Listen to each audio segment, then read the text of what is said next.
Hello friends, welcome back to my YouTube channel.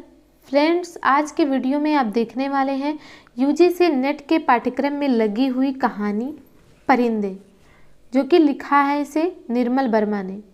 इसके पहले हमने इसी सीरीज़ में कई कहानियाँ अच्छे से पढ़ चुके हैं और आगे हम जो भी कहानियाँ हैं जो यूजीसी नेट के पाठ्यक्रम में लगी हुई किस कहानियाँ हैं उन सभी को बहुत अच्छे से लाइन बाय लाइन पढ़ेंगे। जो भी उसमें से इम्पोर्टेंट तथ्य हैं, जो भी घटना है, नाम है, वो सभी बहुत अच्छे से ध्यान देकर पढ़ते चलेंगे कि जिससे इस बार का जो यूजीसी नेट का एग्ज़ाम है उसमें हम बहुत अच्छा नंबर इनसे कम स्कोर कर पाएँ। अगर आप कहानी को अच्छे से पढ़ेंगे तो इससे संबंधित क्वेश्चन निसंदेह आपका गलत नहीं होगा। तो चलिए स्टार्ट करते हैं कहानी परिंदे। इसे लिखा है निर्मल वर्मा ने। प्रथम प्रकाशन इसका हंस पत्रिका में 1957 ईस्वी में हुआ है। कहानी संग्रह परिंदे कहानी जो है वो कहानी संग्रह परिंदे में ही संग्रहित है, जो कि 1959 में ये संग्रह प्रकाशन में आई या प्रकाशित की गई। परिंदे कहानी में और कौन कौन सी कहानियाँ सम्मिलित हैं वो भी ध्यान से देख लें, क्योंकि आजकल ये भी क्वेश्चन पूछे जा रहे हैं। शायद इसमें 7 या 8 कहानी संग्रहित है, तो वो भी हम देखेंगे कि सबसे पहले है डायरी का खेल। परिंदे कहानी संग्रह में पहला कहानी है डायरी का खेल। फिर है माया का मर्म। आगे है तीसरा गवाह। चौथा है अंधेरे में। पांचवा है पिक्चर पोस्ट कार्ड। छठा है सितंबर की एक शाम। सातवां है परिंदे। तो परिंदे कहानी संग्रह जो कि 1959 में छपी, उसमें 7 कहानियां हैं, जिसमें पहला है डायरी का खेल, माया का मर्म, तीसरा गवाह, अंधेरे में, पिक्चर पोस्ट कार्ड, सितंबर की एक शाम और परिंदे। और इस कहानी के बारे में कुछ तथ्य और भी हम जान लेते हैं कि कहानी क्या है ये, कि सर्वथा नए ढंग से प्रेम और मानवीय नियति की पड़ताल करती हुई कहानी है। क्या कहते हैं कि नए ढंग से प्रेम और मानवीय नियति की पड़ताल करती हुई कहानी है। इस कहानी का केंद्रीय तथ्य मध्यवर्गीय जीवन में व्याप्त अकेलापन है। सभी चरित्र ना सिर्फ अकेले हैं बल्कि कभी ना खत्म होने वाले इंतजार की प्रक्रिया में बोझिल, उदास और टूटे हुए हैं। इसी इंतजार की समरूपता को आधार बनाकर लेखक ने इसका नाम परिंदे रखा है। इस कहानी का नाम परिंदे क्यों रखा गया है, अब आपको ये भी समझ आ गया होगा कि क्यों रखा गया है। क्योंकि इसमें जो भी पात्र हैं वो सभी क्या हैं, अकेले हैं, मध्यम वर्गीय जीवन जीने वाले हैं और ये कभी ख़त्म ना होने वाले इंतजार ऐसा है कि वो कभी ख़त्म होने वाला नहीं है। ऐसे प्रक्रिया में बोझिल, उदास और टूटे हुए हैं। इसी को देखते हुए, इसी आधार पर लेखक ने इसका नाम रखा है परिंदे। आगे है कि प्रेम का तीव्र सम्मोहन और उससे मुक्त होने की अकुलाहट। क्या है कि प्रेम का तीव्र सम्मोहन, खिंचाव है और उससे मुक्त होने की अकुलाहट भी है। और नामवर सिंह जी ने क्या कहा इस कहानी के बारे में, इसे हम देख लेते हैं।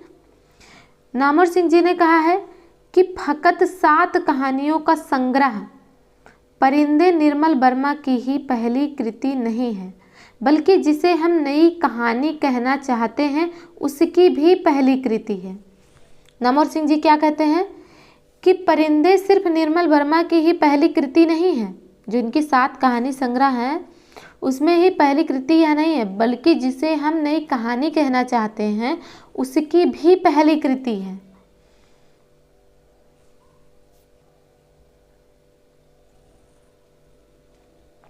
तो यहाँ से नामवर सिंह जी इसी कृति से, परिंदे से ही नई कहानी का आरंभ मानते हैं।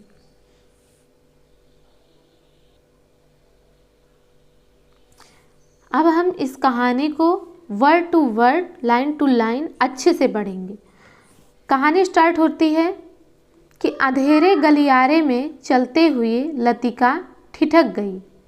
दीवार का सहारा लेकर उसने लैंप की बत्ती बढ़ा दी। सीढ़ियों पर उसकी छाया एक बेडौल कटी फटी आकृति खींचने लगी। 7 नंबर कमरे में लड़कियों की बातचीत और हंसी ठहाकों का स्वर अभी तक आ रहा था। लतिका ने दरवाज़ा खटखटाया। शोर अचानक बंद हो गया। कौन है?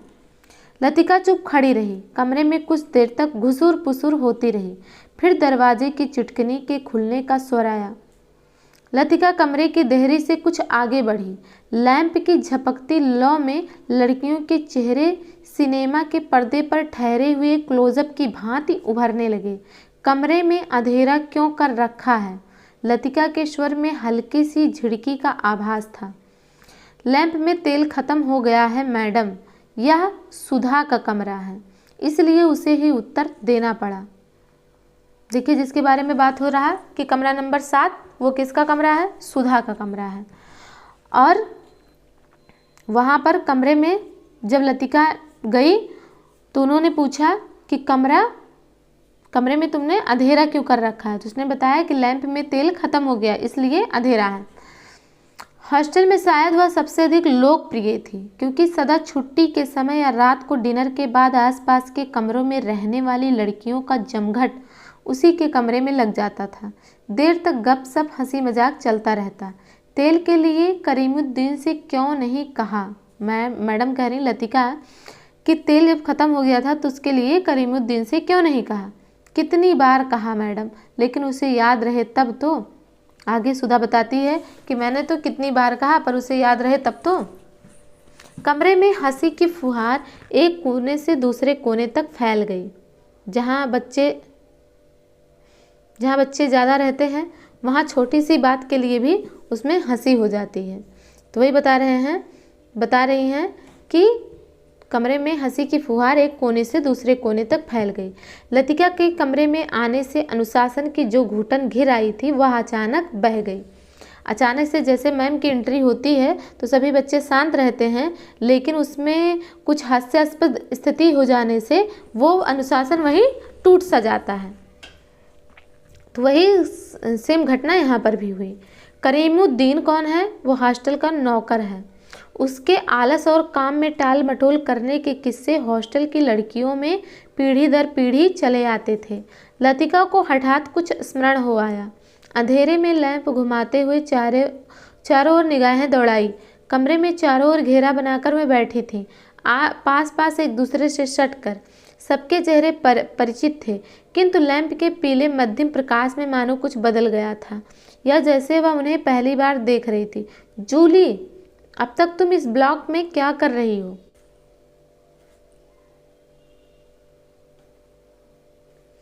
जूली खिड़की के पास पलंग के सिराहने बैठी थी। उसने चुपचाप आंखें नीची कर ली। लैंप का प्रकाश चारों ओर से सिमट कर अब केवल उसके चेहरे पर गिर रहा था। नाइट रजिस्टर पर दस्तखत कर दिए? हाँ मैडम। फिर लतिका का स्वर कड़ा हो आया। जूली सकुचाकर खिड़की से बाहर देखने लगी। जब से लतिका इस स्कूल में आई है उसने अनुभव किया है कि हॉस्टल के इस नियम का पालन डांट फटकार के बावजूद नहीं होता। मैडम, कल से छुट्टियां शुरू हो जाएंगी, इसीलिए आज रात हम सबने मिलकर। और सुधा पूरी बात न कहकर हेमंती की ओर देखते हुए मुस्कुराने लगी कि हेमंती के गाने का प्रोग्राम है, आप भी कुछ देर बैठिए ना। तो वो बता रही कि मैडम अभी तो गर्मी की छुट्टियां स्टार्ट हो जाएंगी और सभी अपने अपने घरों पर चले जाएंगे, इसलिए हमने एक छोटा सा प्रोग्राम रखा है गाने का, तो आप भी उसमें शामिल होइए। लतिका को उलझन मालूम हुई। इस समय यहाँ आकर उसने इनके मज़े को किरकिरा कर दिया। इस छोटे से हिल स्टेशन पर रहते उसे खासा अरसा हो गया, लेकिन कब उस समय पतझड़ और गर्मियों का घेरा पार कर सर्दी की छुट्टियों की गोद में सिमट जाता है उसे कभी याद नहीं रहता। चोरों की तरह चुपचाप वह देहरी से बाहर हो गई। उसके चेहरे का तनाव ढीला पड़ गया। वह मुस्कुराने लगी। मेरे संग स्नोफॉल देखने कोई नहीं ठहरेगा।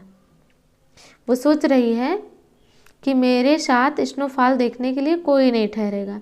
मैडम, छुट्टियों में क्या आप घर नहीं जा रही? वो कहती है कि मेरे संग स्नोफॉल देखने कोई नहीं ठहरेगा। तो फिर वो लड़कियां कहती हैं कि मैडम छुट्टियों में क्या आप घर नहीं जा रही? सब लड़कियों की आंखें उस पर जम गई। अभी कुछ पक्का नहीं है। I love the snowfall. वो बातें बनाने के लिए क्या कहती है कि I love the snowfall. Latika को लगा कि यही बात उसने पिछले साल भी कही थी। लतिका को लगा कि यही बात उसने पिछले साल भी कही थी और शायद पिछले से पिछले साल भी। उसे लगा मानो लड़कियां उसे संदेह की दृष्टि से देख रही हैं, मानो उन्होंने उसकी बात पर विश्वास नहीं किया। उसका सिर चकराने लगा, मानो बादलों का स्याह झुरमुट किसी अनजाने कोने से उठकर उसे अपने में डुबा लेगा। वह थोड़ा सा हंसी, फिर धीरे से उसने सर को झटक दिया। जूली, तुमसे कुछ काम है। अपने ब्लॉक में जाने से पहले मुझसे मिल लेना। Well, good night. लतिका ने अपने पीछे दरवाजा बंद कर दिया। Good night madam, good night, good night. गलियारे की सीढ़ियां ना उतरकर लतिका रेलिंग के सहारे खड़ी हो गई। लैंप की बत्ती को नीचे घुमाकर कोने में रख दिया। बाहर धुंध की नीली तहें बहुत घनी हो चली थी। लॉन पर लगे हुए चीड़ के पत्तों की सरसराहट हवा के झोंकों के संग कभी तेज कभी धीमी होकर भीतर बह आती थी। हवा में सर्दी का हल्का सा आभास पाकर लतिका के दिमाग में कल से शुरू होने वाली छुट्टियों का ध्यान भटक आया। उसने आंखें मूंद ली। उसे लगा कि जैसे उसकी टांगें बांस की लकड़ियों की तरह उसके शरीर से बंधी हैं, जिसकी गांठें धीरे धीरे खुलती जा रही। सिर की चकराहट अभी मिटी नहीं थी, मगर अब जैसे वह भीतर न होकर बाहर फैली हुई धुंध का हिस्सा बन गई थी। अब इस रेलिंग के पास खड़ी होकर वो खुद सोच रही है। सीढ़ियों पर बातचीत का स्वर सुनकर लतिका जैसे सोते से जगी। शॉल को कंधों पर समेटा और लैंप उठा लिया। डॉक्टर मुखर्जी मिस्टर ह्यूबर्ट के संग एक अंग्रेजी धुन गुनगुनाते ऊपर आ रहे थे। सीढ़ियों पर अंधेरा था और ह्यूबर्ट को बार बार अपनी छड़ी से रास्ता टटोलना पड़ता था। लतिका ने 2-4 सीढ़ियां उतरकर लैंप को नीचे झुका दिया। Good evening doctor, good evening mister Hubert. अब कहती है कि गुड इवनिंग डॉक्टर और good evening mister Hubert. Thank you miss Latika. Hubert के स्वर में एक कृतज्ञता का भाव था। सीढ़ियाँ चढ़ने से उसकी सांस तेज हो रही थी और वह दीवार से लगे हुए हाँफ रहे थे। लैंप की रोशनी में उनके चेहरे का पीलापन कुछ तांबे के रंग जैसा हो आया था। आगे पूछते हैं कि यहाँ अकेली क्या कर रही हो मिस लतिका? डॉक्टर ने होठों के भीतर से सीटी बजाई। चेकिंग करके लौट रही थी। आज इस वक्त ऊपर कैसे आना हुआ मिस्टर ह्यूबर्ट? ह्यूबर्ट ने मुस्कुराकर अपनी छड़ी डॉक्टर के कंधे से झुला दी। इनसे पूछो, यही मुझे जबरदस्ती घसीट लाए हैं। मिस लतिका, हम आपको निमंत्रण देने आ रहे थे। आज रात मेरे कमरे में एक छोटा सा कंसर्ट होगा जिसमें मिस्टर ह्यूबर्ट सोपा और चाइकोविस्की के कंपोजिशन बजाएंगे और फिर क्रीम कॉफ़ी पी जाएगी। इसके बाद अगर समय रहा तो पिछले साल हमने जो गुनाह किए हैं उन्हें हम सब मिलकर कन्फेस करेंगे। डॉक्टर मुखर्जी के चेहरे पर भारी मुस्कान खिल गई। डॉक्टर, मुझे माफ़ करें, मेरी तबीयत कुछ ठीक नहीं है। लतिका कहती है कि मुझे माफ़ करें, मेरी तबीयत कुछ ठीक नहीं है। अब डॉक्टर कहते हैं चलिए यह ठीक रहा, फिर तो आप वैसे भी मेरे पास आती। जब आपकी तबीयत नहीं ठीक है तब तो आप वैसे भी मेरे पास आती। डॉक्टर ने धीरे से लतिका के कंधों को पकड़कर अपने कमरे की तरफ मोड़ दिया। डॉक्टर मुखर्जी का कमरा ब्लॉक के दूसरे सिरे पर छत से जुड़ा हुआ था। वह आधे बर्मी थे, जिसके चिन्ह उनकी थोड़ी दबी हुई नाक और छोटी छोटी चंचल आंखों से स्पष्ट थे। बर्मा पर जापानियों का आक्रमण होने के बाद वह इस छोटे से पहाड़ी शहर में आ बसे थे।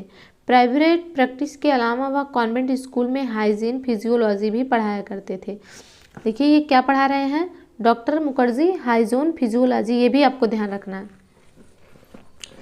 कि प्राइवेट प्रैक्टिस के अलावा ये और क्या करते थे, कॉन्वेंट स्कूल में हाइजीन फिजियोलॉजी भी पढ़ाया करते थे। इसीलिए उनको स्कूल के हॉस्टल में ही एक कमरा रहने के लिए दे दिया गया था। कुछ लोगों का कहना था कि बर्मा से आते हुए वो रास्ते में उनकी पत्नी की मृत्यु हो गई, लेकिन इस संबंध में निश्चित रूप से कुछ नहीं कहा जा सकता क्योंकि डॉक्टर स्वयं कभी अपनी पत्नी की चर्चा नहीं करते। बातों के दौरान डॉक्टर अक्सर कहा करते हैं कि मरने से पहले, जब बातचीत उनसे होती है तब वो अक्सर ये कहते हैं कि मरने से पहले मैं एक दफ़ा बर्मा ज़रूर जाऊंगा। और तब एक क्षण के लिए उनकी आंखों में एक नमी सी छा जाती। लतिका चाहने पर भी उनसे कुछ नहीं पूछ पाती। उसे लगता कि डॉक्टर नहीं चाहते कि कोई अतीत के संबंध में उनसे कुछ भी पूछे या सहानुभूति दिखलाए। दूसरे ही क्षण अपनी गंभीरता को दूर ठेलते हुए वह हंस पड़ते, एक सूखी बूझी हुई हंसी। आपको ये भी याद रखना है कि एक सूखी बूझी हुई हंसी, कौन हंसता था?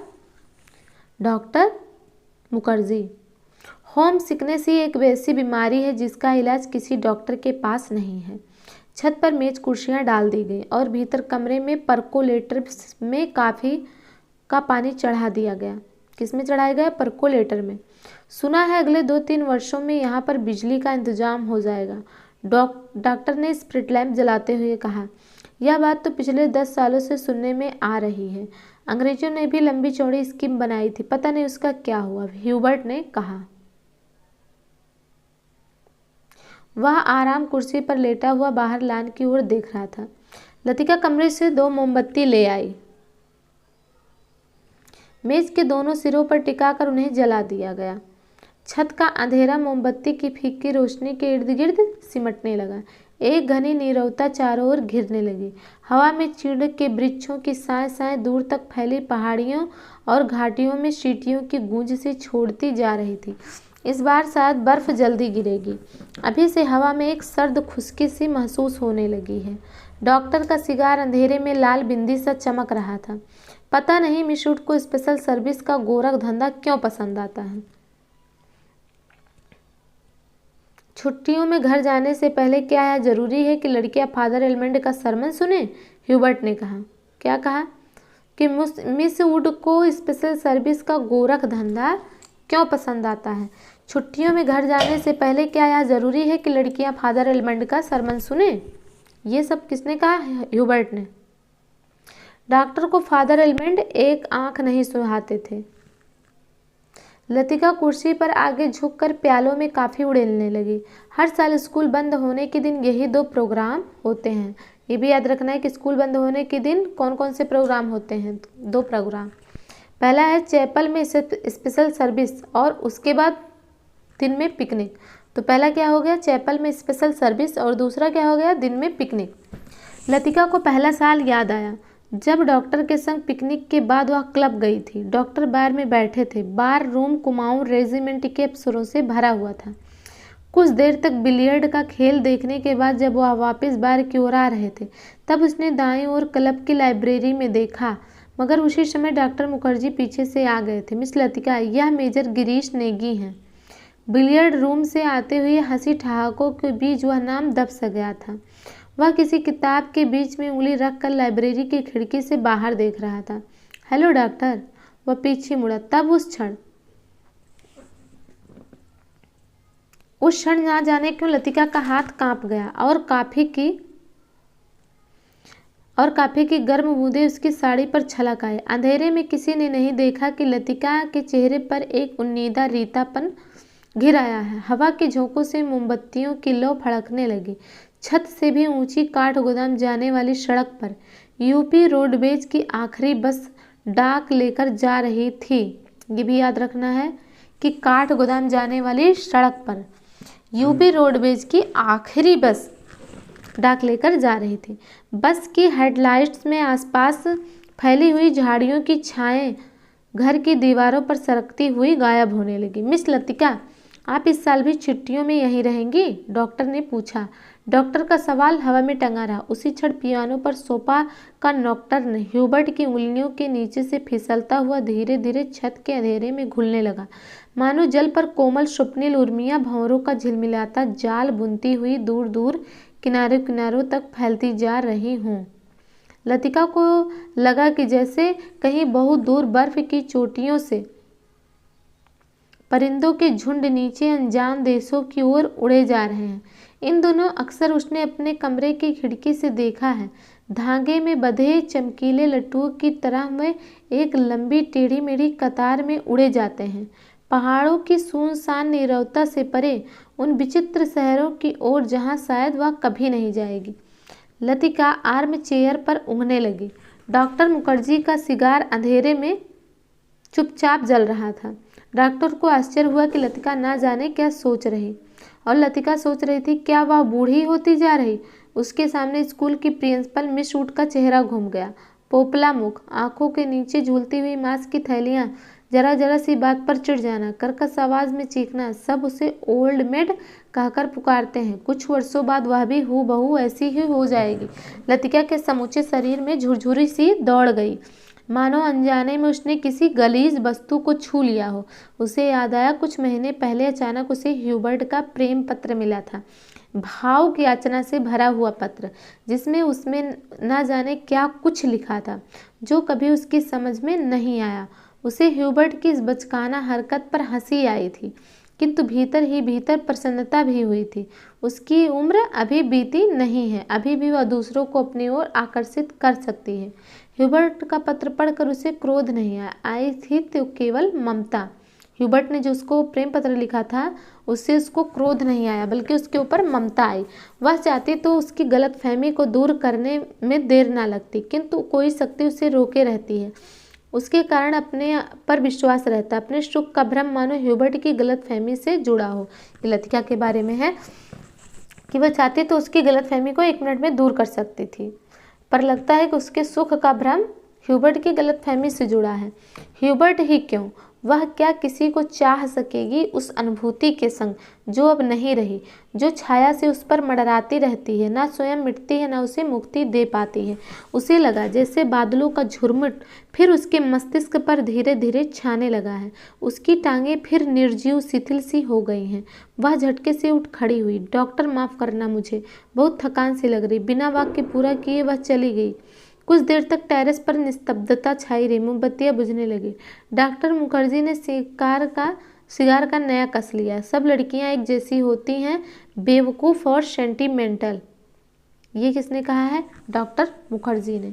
बहुत ही इम्पोर्टेंट कथन है, ये भी पूछा गया है कि सब लड़कियां बेवकूफ़ और सेंटिमेंटल होती हैं।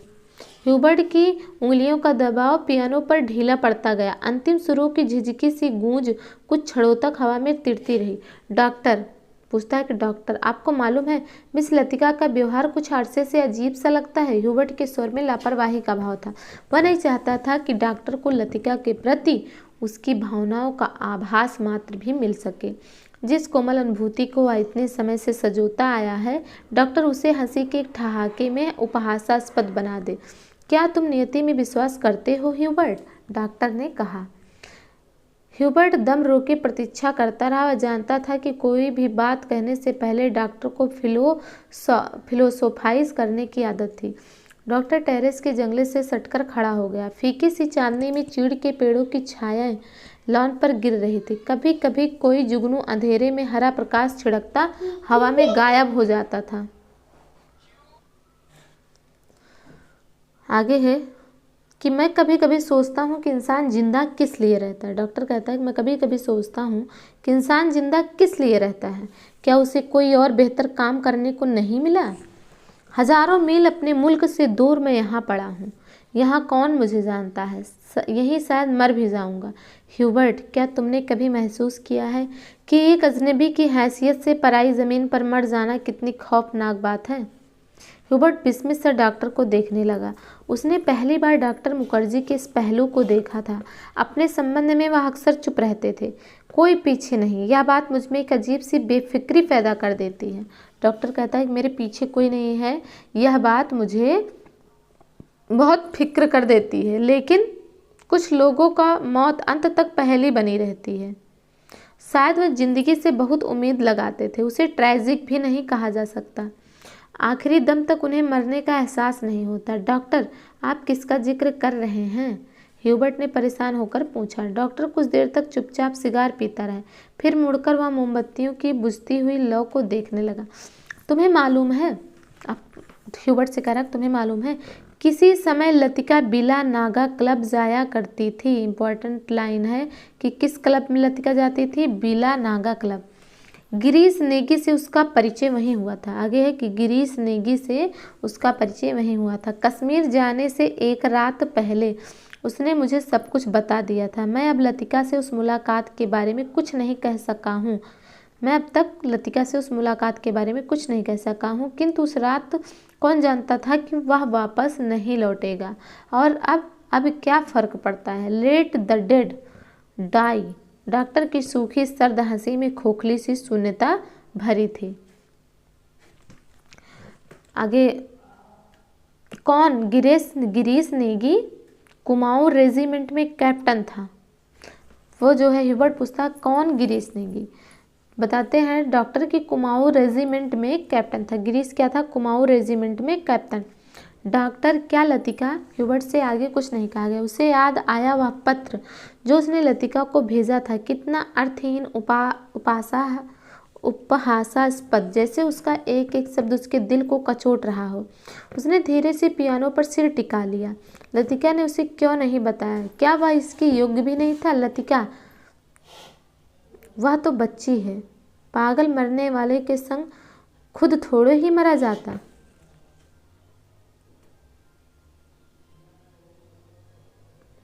कुछ देर चुप रहकर डॉक्टर ने अपने प्रश्न को फिर दोहराया। लेकिन ह्यूबर्ट, क्या तुम नियति पर विश्वास करते हो? हवा के हल्के झोंकों से मोमबत्तियां एक बार प्रज्वलित होकर बुझ गईं। टेरेस पर ह्यूबर्ट और डॉक्टर अंधेरे में एक दूसरे का चेहरा नहीं देख पा रहे थे, फिर भी वे एक दूसरे की ओर देख रहे थे। कॉन्वेंट स्कूल में से कुछ दूर मैदानों में बहते पहाड़ी नाले का स्वर आ रहा था। अब बहुत देर बाद कुमाऊं रेजिमेंट सेंटर का बिगुल सुनाई दिया तो ह्यूबर्ट हड़बड़ा कर खड़ा हो गया। अच्छा, चलता हूँ डॉक्टर, गुड नाइट।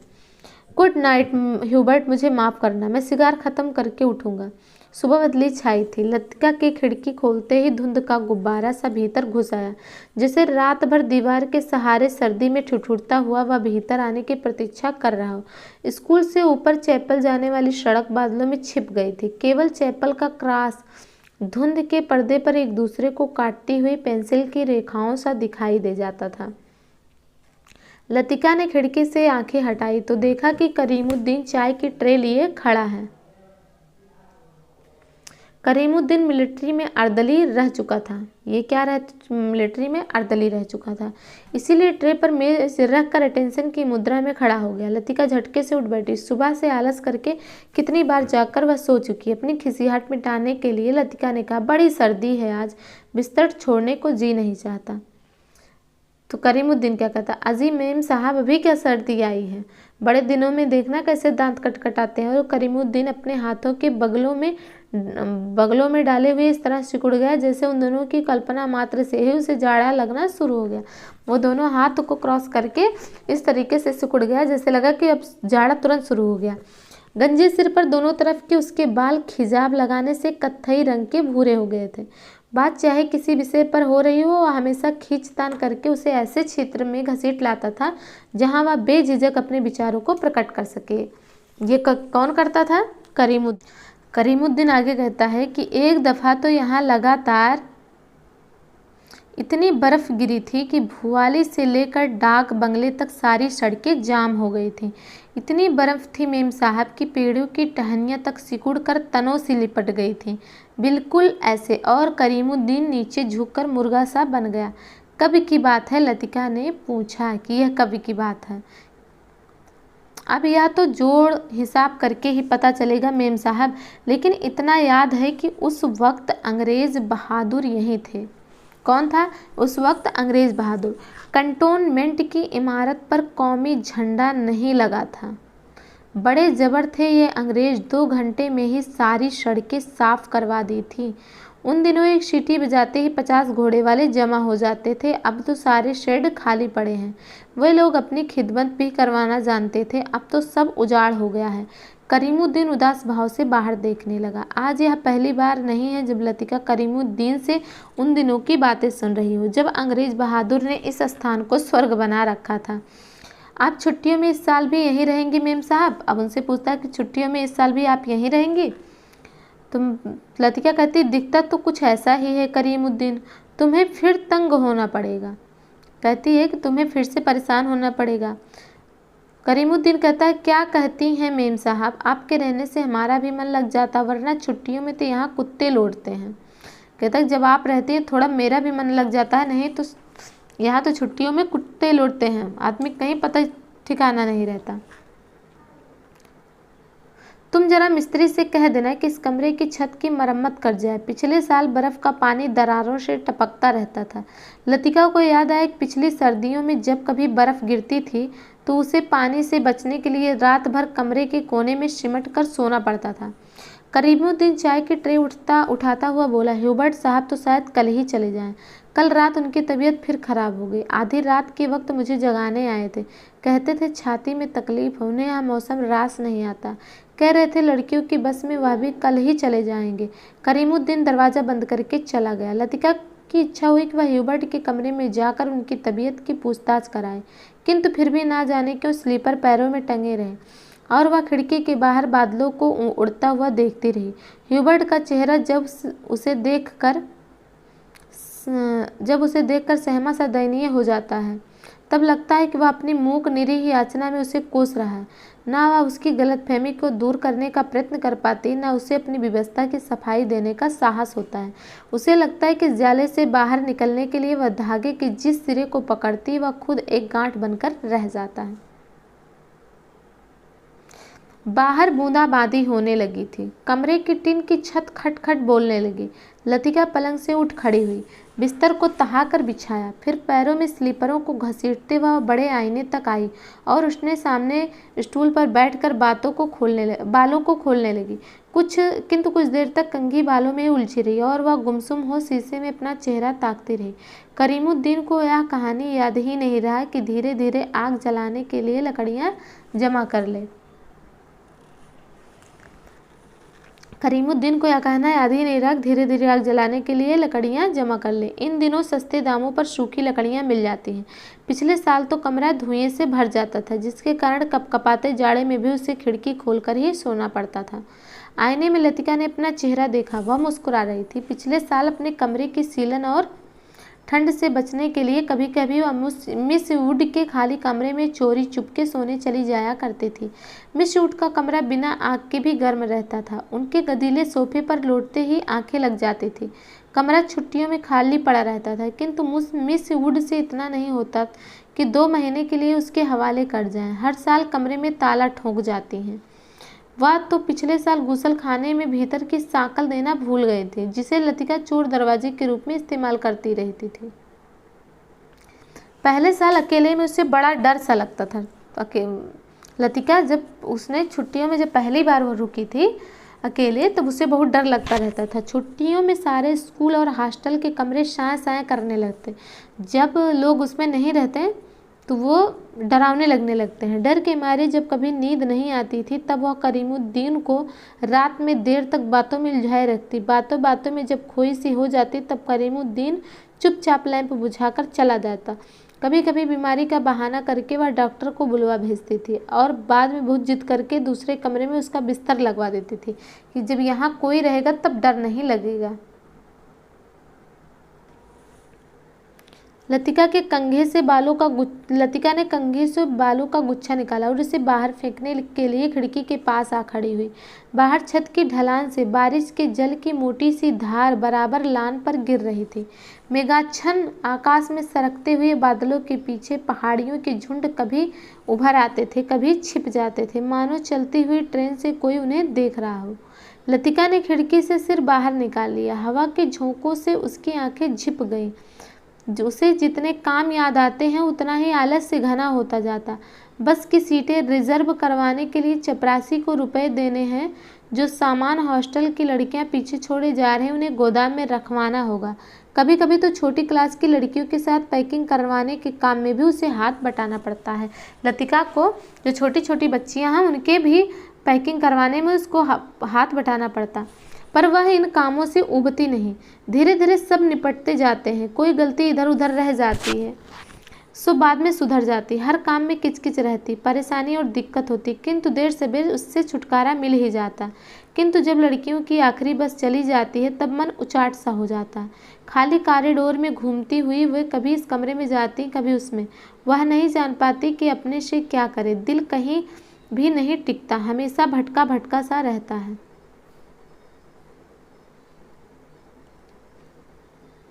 इस सब के बावजूद जब कोई सहज भाव से पूछ बैठता है कि मिस लतिका, छुट्टियों में आप घर नहीं जा रही, तब वह क्या कहे। डिंग डांग डिंग। स्पेशल सर्विस के लिए स्कूल चैपल के घंटे बजने लगे थे। लतिका ने अपना सिर खिड़की के भीतर कर लिया। उसने झटपट साड़ी उतारी और पेटीकोट में ही कंधे पर तौलिया डाले गुसल खाने में घुस गई। Left right left right. Cantonment जाने वाली पक्की सड़क पर चार की पंक्ति में कुमाऊं रेजिमेंट के सिपाहियों की एक टुकड़ी मार्च कर रही थी। फौजी बूटों की भारी खुरदुरी आवाज़ें स्कूल चैपल की दीवारों से टकराकर भीतर प्रेयर हॉल में गूंज रही थी। Blessed are the meek, blessed are the meek. Father Elmond एक एक शब्द चबाते हुए खखारते स्वर में सरमन ऑफ द माउंट पढ़ रहे थे। ईसा मसीह की मूर्ति के नीचे कैंडलब्रियम के दोनों ओर मोमबत्तियां जल रही थीं, जिनका प्रकाश आगे बेंचों पर बैठी हुई लड़कियों पर पड़ रहा था। पिछली लाइनों की बेंचें अंधेरे में डूबी हुई थी, जहां लड़कियां प्रार्थना की मुद्रा में बैठी हुई सिर झुकाए एक दूसरे से घुसुर पुसुर कर रही थीं। मिस वुड स्कूल सीजन के सफलतापूर्वक समाप्त हो जाने पर विद्यार्थियों और स्टाफ सदस्यों को बधाई का भाषण दे चुकी थी और अब फादर के पीछे बैठी हुई अपने में ही कुछ बुड़बुड़ा रही थी, मानो धीरे धीरे फादर को प्रॉम्प्ट कर रही हूँ। आमीन। फादर एडमंड ने बाइबल पेज पर रख दी और प्रेयर बुक उठा ली। हाल की खामोशी क्षण भर के लिए टूट गई। लड़कियों ने खड़े होते हुए जानबूझकर बेंचों को पीछे धकेला। बेंचें फर्श पर रगड़ खाकर सीटी बजाती हुई पीछे खिसक गईं। हॉल के कोनों से हंसी फूट पड़ी। मिस वुड का चेहरा तन गया, माथे पर भ्रिकुटियां छड़ गईं। फिर अचानक निस्तब्धता छा गई। हाल के उस घुटे हुए धुंधलके में फादर का तीखा फटा हुआ स्वर सुनाई देने लगा। Jesus said, I am the light of the world. He that followeth me shall not walk in darkness, but shall have the light of life. इस प्रकार ये प्रेयर स्टार्ट कर दिए। डॉक्टर मुखर्जी ने ऊब और उकताहट से भरी हुई जम्हाई ली। कब यह किस्सा खत्म होगा? उसने इतने ऊंचे स्वर में लतिका से पूछा कि वह सकुचाकर दूसरी ओर देखने लगी। स्पेशल सर्विस के समय डॉक्टर मुखर्जी के होठों पर व्यंग्यात्मक मुस्कान खेलती रहती और वह धीरे धीरे अपनी मूंछों को खींचता रहता। फादर एलमंड की वेशभूषा देखकर लतिका के दिल में गुदगुदी सी दौड़ गई। जब वह छोटी थी तो अक्सर यह बात सोचकर विस्मित हुआ करती थी कि क्या पादरी लोग सफ़ेद चोंगे के नीचे कुछ नहीं पहनते। अगर धोखों से वह ऊपर उठ जाए तो लेफ्ट लेफ्ट मार्च करते हुए फौजी बूट चैपल से दूर होते जा रहे थे। केवल उनकी गूंज हवा में शेष रहती थी। Him number 117। फादर ने प्रार्थना पुस्तक खोलते हुए कहा। हाल में प्रत्येक लड़की ने डेस्क पर रखी हुई हिम बुक खोल ली। पन्नों के उलटने पलटने की खड़खड़ाहट फिसलती हुई एक सिरे से दूसरे सिरे तक फैल गई। आगे की बेंच से उठकर ह्यूबर्ट पियानो के सामने स्टूल पर बैठ गया। संगीत शिक्षक होने के कारण हर साल स्पेशल सर्विस के अवसर पर उसे कायर के संग पियानो बजाना पड़ता था। इसके संग कायर के संग पियानो। ह्यूबर्ट ने अपने रुमाल से नाक साफ की। अपनी घबराहट छिपाने के लिए ह्यूबर्ट हमेशा ऐसा ही किया करता था। कनकियों से हाल की ओर देखते हुए अपने कांपते हाथों से हिमबुक खोली। Lead kindly light. पियानो के सुर दबे झिझकते से मिलने लगे। घने बादलों से ढकी ह्यूबर्ट की लंबी पीली अंगुलियां खुलने सिमटने लगी। कायर में गाने वाली लड़कियों के स्वर एक दूसरे से गुथ कर कोमल स्निग्ध लहरों में बिध गए। लतिका को लगा उसका जूड़ा ढीला पड़ गया है, मानो गर्दन के नीचे झूल रहा है। मिस वुड की आंखें बचा लतिका ने चुपचाप बालों में लगी क्लिपों को कसकर खींच दिया। बड़ा झक्की आदमी है। सुबह मैंने ह्यूबर्ट को यहाँ आने से मना किया था, फिर भी चला है। डॉक्टर ने कहा। डॉक्टर कहता है कि उसकी तबीयत ठीक नहीं थी, तो मैंने उसे ह्यूबर्ट को यहाँ आने से मना कर दिया था, पर वह फिर भी चला आया। लतिका को करीमुद्दीन की बातें याद हो आई। जब उसने ऐसी बात कही तो उसे याद आ गई कि करीमुद्दीन ने क्या बताया था कि रात भर ह्यूबर्ट को खांसी का दौरा पड़ा था, कल जाने के लिए कह रहे थे। लतिका ने सिर टेढ़ा करके ह्यूबर्ट के चेहरे की एक झलक पाने की विफल चेष्टा की। इतने पीछे से कुछ भी देख पाना असंभव था। पियानो पर झुका हुआ केवल ह्यूबर्ट का सिर दिखाई देता था। Lead kindly light. संगीत के सुर मानो एक ऊंची पहाड़ी पर चढ़कर हाँफती हुई सांसों की आकाश की आबाद शून्यता में बिखेरते हुए नीचे उतर रहे हैं। बारिश की मुलायम धूप चैपल के लंबे चौकोर शीशों पर झिलमिला रही है, जिसकी एक महीन चमकीली रेखा ईसा मसीह की प्रतिमा पर तिरछी होकर गिर रही है। मोमबत्तियों का धुआं धूप में नीली सी लकीर खींचता हुआ हवा में तिरने लगा है।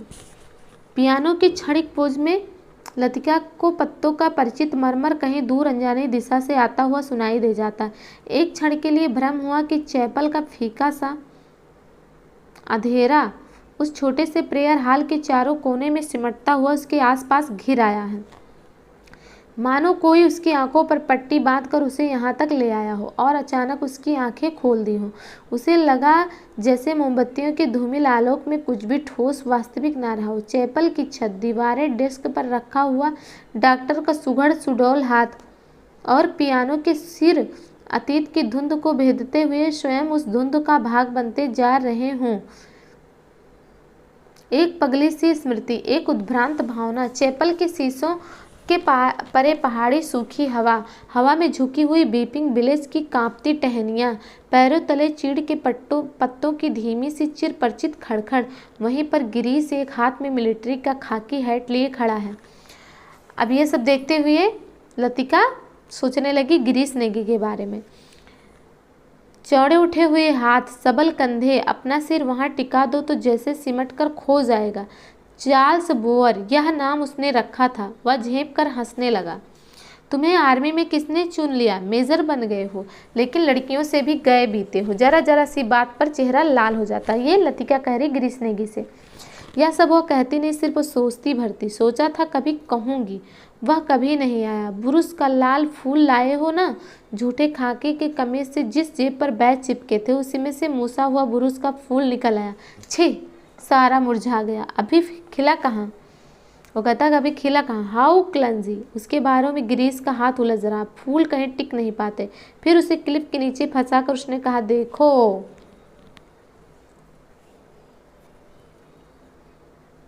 वह मुड़ी। इससे पहले कि वह कुछ कह पाते, गिरीश ने अपना मिलिट्री का हैट धप से उसके सिर पर रख दिया। वह मंत्रमुग्ध सी वैसी ही खड़ी रह गई। उसके सिर पर गिरीश का हैट है, माथे पर छोटी सी बिंदी है, बिंदी पर उड़ते हुए बाल हैं। गिरीश ने उसे बिंदी को अपने होठों से छुआ। उसके नंगे सिर को अपने दोनों हाथों में समेट लिया है लतिका ने। गिरीश ने चिढ़ाते हुए कहा, मैन ईटर ऑफ कुमाऊं। और लतिका क्या कह रही थी गिरीश को? Charles Boyer. ये भी आपको याद रखना। और गिरीश ने क्या कहा लतिका को? Man eater of Kumaon. उसका यह नाम गिरीश ने उसे चिढ़ाने के लिए रखा था, मैन ईटर ऑफ कुमाऊं। वह हंसने लगी। लतिका कहती है, सुनो। गिरीश का स्वर कैसा हो गया था ना? मैं कुछ भी नहीं सुन रही लतिका। मैं कुछ महीनों में वापस लौट आऊँगा ना। मैं कुछ भी नहीं सुन रही हूँ। किंतु वह सुन रही, वह नहीं जो गिरीश कह रहा, किंतु वह नहीं कहा जा रहा, जो उसके बाद कभी नहीं कहा गया। Lead kindly light. लड़कियों का स्वर पियानो के स्वरों में डूबा हुआ उठ रहा। ह्यूबर्ट ने सिर मोड़कर लतिका को निमिष भर देखा। आंखें मूंदे ध्यान मग्न प्रस्तर मूर्ति सी वह स्थिर निश्चल खड़ी थी। क्या यह भाव उसके लिए है? क्या लतिका ने ऐसे क्षण में उससे अपना साथी बनाया? ह्यूबर्ट ने एक गहरी सांस ली और उस सांस में ढेर सारी थकान उमड़ आई। देखो, मिस वुड कुर्सी पर बैठे बैठे सो रही हैं। डॉक्टर होठों में ही फुसफुसाया। यह डॉक्टर का पुराना मजाक था कि मिस वुड प्रार्थना करने के बहाने आंखें मूंदे हुए नींद की झपकियां लेती हैं।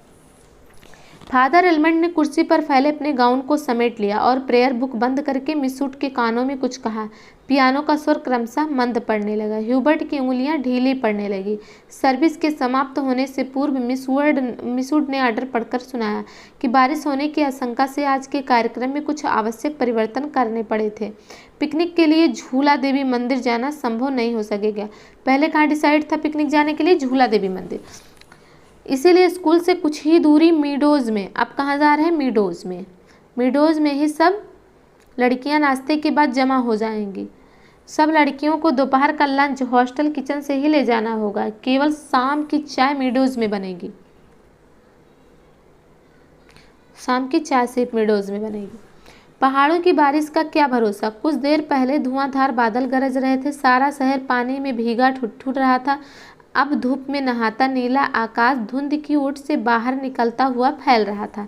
लतिका ने चप्पल से बाहर आते हुए देखा बीपिंग बिलोज की भीगी शाखाओं से धूप में चमकती हुई बारिश की बूंदें टपक रही थी। लड़कियां चप्पल से बाहर निकलकर छोटे छोटे गुच्छे बनाकर कॉरिडोर में जमा हो गई हैं। नाश्ते के लिए भी पौन घंटा पड़ा था। उनमें से अभी कोई भी लड़की हॉस्टल जाने के लिए इच्छुक नहीं थी। छुट्टियां अभी शुरू नहीं हुई थी, किंतु शायद इसलिए वह इन चंद बचे खुचे क्षणों में अनुशासन के भीतर भी मुक्त होने का भरपूर आनंद उठा लेना चाहती थी। मिस उड को लड़कियों का गुलगापड़ा अखरा, किंतु फादर एलमंड के सामने वह उन्हें डांट फटकार नहीं सकी। अपनी झुंझलाहट दबाकर वह मुस्कुराते हुए बोली, कल सब चली जाएंगी, सारा स्कूल वीरान हो जाएगा। फादर एलमंड का लंबा ओसपूर्ण चेहरा चैपल की घुटी हुई गरमाई से लाल हो उठा था। कॉरिडोर के जंगले पर अपनी छड़ी लटकाकर वह बोले, छुट्टियों में पीछे हॉस्टल में कौन रहेगा। पिछले 2-3 सालों से मिस लतिका ही रह रही हैं और डॉक्टर मुखर्जी छुट्टियों में कहीं नहीं जाते। डॉक्टर तो सर्दी गर्मी यहीं रहते हैं। मिस उड ने विस्मय से फादर की ओर देखा। वह समझ नहीं सकी कि फादर ने डॉक्टर का प्रसंग क्यों छेड़ दिया है। जब बात हो रही लतिका की तो उन्होंने डॉक्टर को क्यों ले आया। डॉक्टर मुखर्जी छुट्टियों में कहीं नहीं जाते। 2 महीने की छुट्टियों में बर्मा जाना काफ़ी कठिन है फादर। मिस उड हंसने लगी। मिस उड कह रही हैं कि 2 महीने की छुट्टियों में बर्मा जाना काफ़ी कठिन है कि वहाँ जाएं, वहाँ से वापस आएं। मिस उड, पता नहीं आप क्या सोचती हैं, मुझे तो मिस लतिका का हॉस्टल में अकेले रहना कुछ समझ नहीं आता। लेकिन फादर, मिस उड ने कहा, यह तो कॉन्वेंट स्कूल का नियम है कि कोई भी टीचर छुट्टियों में अपने खर्चे पर हॉस्टल में रह सकते हैं। मैं फ़िलहाल स्कूल के नियमों की बात नहीं कर रहा। अब फादर एलमंड कह रहे हैं, मैं स्कूल के नियमों की बात नहीं कर रहा, मैं पर्सनल लतिका की बात कर रहा हूँ। लतिका डॉक्टर के संग यहाँ अकेली ही रह जाएंगे। और सच पूछिए मिस उड, डॉक्टर के बारे में मेरी राय बहुत कुछ अच्छी नहीं है। तो मिस उड कहती हैं, फादर आप कैसी बात कर रहे हैं, मिस लतिका बच्चा थोड़े ही हैं। मिस उड को ऐसी आशा नहीं थी कि फादर एलमंड अपने दिल में ऐसी दकियानूसी भावना को स्थान देंगे। फादर एलमंड कुछ हतप्रभ से हो गए। बात पलटते हुए बोले, मिस उड, मेरा मतलब यह नहीं था। आप तो जानते हैं कि मिस लतिका और उस मिलिट्री अफसर को लेकर एक अच्छा खासा स्कैंडल बन गया था। स्कूल की बदनामी होते देर लगती थोड़ी ना है। वह बेचारा तो अब नहीं रहा। मैं उसे जानती थी फादर, ईश्वर उसकी आत्मा को शांति दे। मिस उड ने धीरे से अपनी दोनों बाहों को क्रॉस किया। फादर एलमंड को मिस उड की मूर्खता पर इतना अधिक क्षोभ हुआ कि उनसे आगे कुछ भी नहीं बोला गया। जब वो मिस लतिका की साइड लेने लगी तो फिर जो भी उन्हें बुराई करने का मन था वो सब उनका बेकार हो गया। डॉक्टर मुखर्जी से उनकी कभी नहीं पड़ती थी, इसलिए मिस उड की आंखों में वह डॉक्टर को नीचा दिखाना चाहते थे। किंतु मिस उड लतिका का रोना ले बैठी। आगे बात बढ़ाना व्यर्थ था। उन्होंने छड़ी को जंगले से उठाया और ऊपर साफ खुले आकाश को देखते हुए बोले, प्रोग्राम आपने यूं ही बदला मिस उड, अब क्या बारिश होगी। ह्यूबर्ट जब चैपल से बाहर निकला तो उसकी आंखें चकाचौंध सी हो गई। उसे लगा जैसे किसी ने अचानक ढेर सी चमकीली उबलती हुई रोशनी मुट्ठी में भरकर उसकी आंखों में झोंक दी हो। पियानो के संगीत के सुर रुई के छुई मुई रेशों की भांति अब तक उसके मस्तिष्क की थकी मांदी नसों पर फड़फड़ा रहे थे।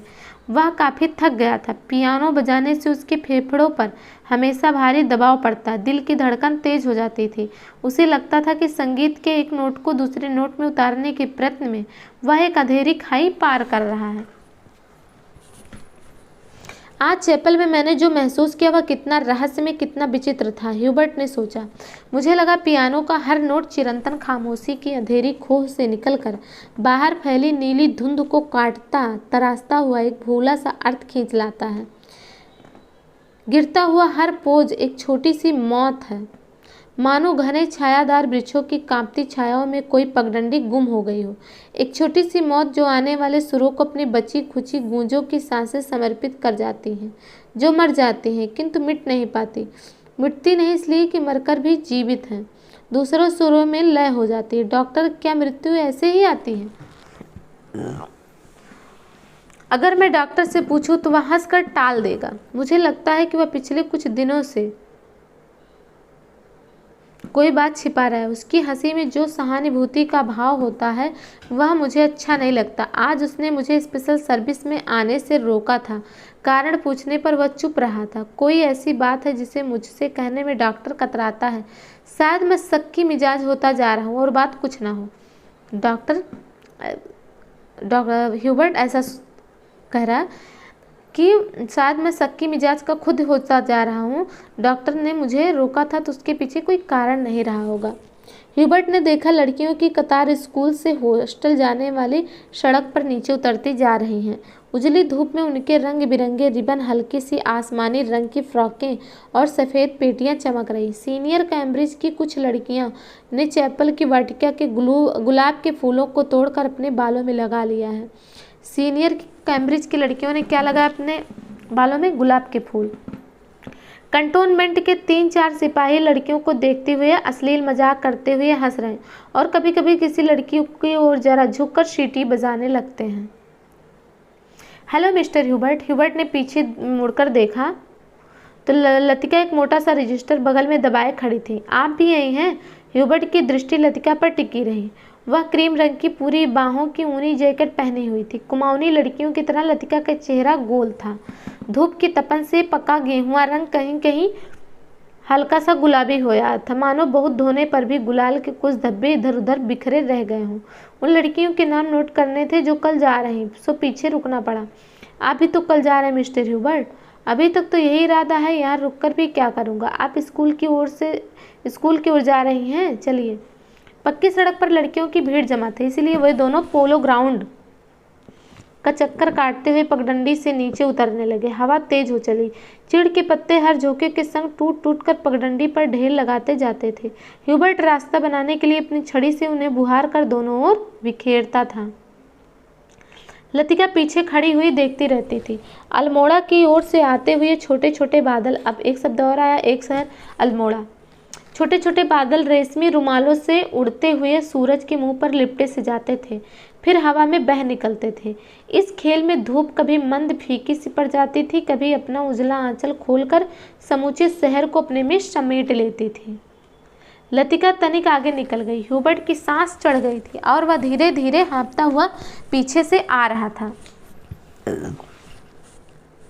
जब वे पोलो ग्राउंड के पवेलियन को छोड़कर सिमेट्री के दाईं ओर मुड़े तो लतिका ह्यूबर्ट की प्रतीक्षा के लिए खड़ी हो गई। उसे याद आया, छुट्टियों के दिनों में जब कभी कमरे में अकेले बैठे बैठे उसका मन उब जाता था तो अक्सर टहलते हुए सिमेट्री तक चली जाती थी। उससे सटी पहाड़ी पर चढ़कर वह बर्फ में ढके देवदार वृक्षों को देखा करती थी, जिनकी झुकी हुई शाखाओं से रुई के गोलों से बर्फ नीचे गिरा करती थी। नीचे बाजार जाने वाली सड़क पर बच्चे स्लेज पर फिसला करते थे।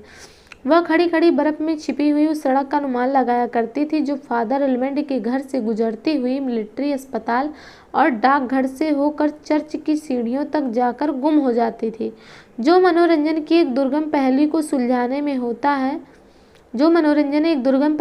सुलझाने में होता वही लतिका को बर्फ में खोए हुए रास्तों को खोज निकालने में होता था। ये भी आपको याद रखना है कि लतिका को किस काम में इतना ज़्यादा आनंद आता था कि जैसे कोई एक दुर्गम पहेली सुलझाने में होता है।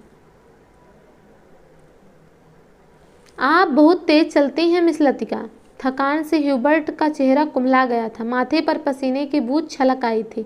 कल रात आपकी तबीयत क्या कुछ खराब हो गई थी? आपने कैसे जाना? क्या मैं अस्वस्थ दिख रहा हूँ? ह्यूबर्ट के स्वर में हल्की सी खींच का आभास था। सब लोग मेरी सेहत को लेकर क्यों बातें शुरू करते हैं, उसने सोचा। नहीं, मुझे तो पता भी नहीं चलता। वह तो सुबह करीमुद्दीन ने बातों ही बातों में जिक्र छोड़ दिया। लतिका कुछ अप्रतिभ सी हो आई। कोई खास बात नहीं, वही पुराना दर्द शुरू हो गया था। बिल्कुल ठीक हूँ।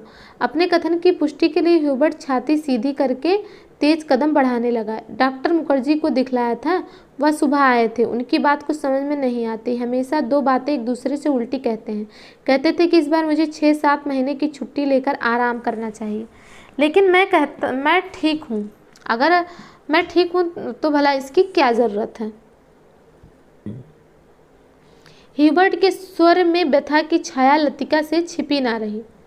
छिपी ना रह सकी। बात को टटोलते हुए उसने कहा, आप तो नाहक चिंता करते हैं मिस्टर ह्यूबर्ट। आजकल मौसम बदल रहा, अच्छे भले आदमी तक बीमार हो जाते हैं। ह्यूबर्ट का चेहरा प्रसन्नता से दमकने लगा। उसने लतिका को ध्यान से देखा।